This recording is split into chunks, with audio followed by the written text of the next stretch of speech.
जलिगला दुई परिवार तीन बखरा घर नगद 2 लाख टंका।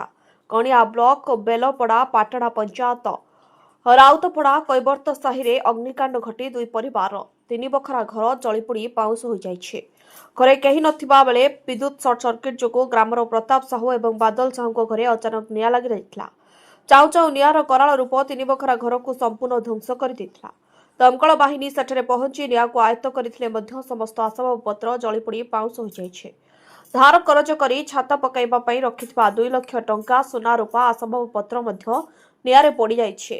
पिंधा लोगा को छाड़ी देले आउ किछि भी नाही। छात घरटीए करी रहिबा को देखुथिबा स्वप्न रे रहि जाइछे।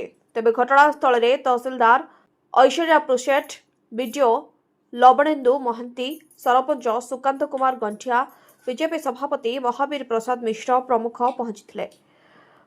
पंचायत तरफ 7 दिन पर्यंत रंधा खाद्य प्रदान करने को बीडीओ निर्देश देथिबा बेले रेडक्रॉस तरफ उभय परिवार को सहायता प्रदान करने को तहसीलदार प्रतिश्रुति देथिले। तबे उभय परिवार गरीब श्रेणी होइथिबारु तांको आसबाब योजना प्रदान करने को साधारण रे दाबी होछि। ब्यूरो रिपोर्ट मणिभद्रा खबर। आपण मानकर स्नेह श्रद्धा एवं भल पाइबा को पाथ्य करी मणिभद्रा खबर यूट्यूब फेसबुक एवं पोर्टाल तार सफलता बजाय रखिछि। यहाको आहुरी लोकप्रिय करने को ई पेपर शुभारंभ आमको यही भली प्रेरणा एवं सहयोग जोगाइबा सहित लाइक शेयर एवं सब्सक्राइब करंतु। मणिभद्रा खबर संपर्क जनतार।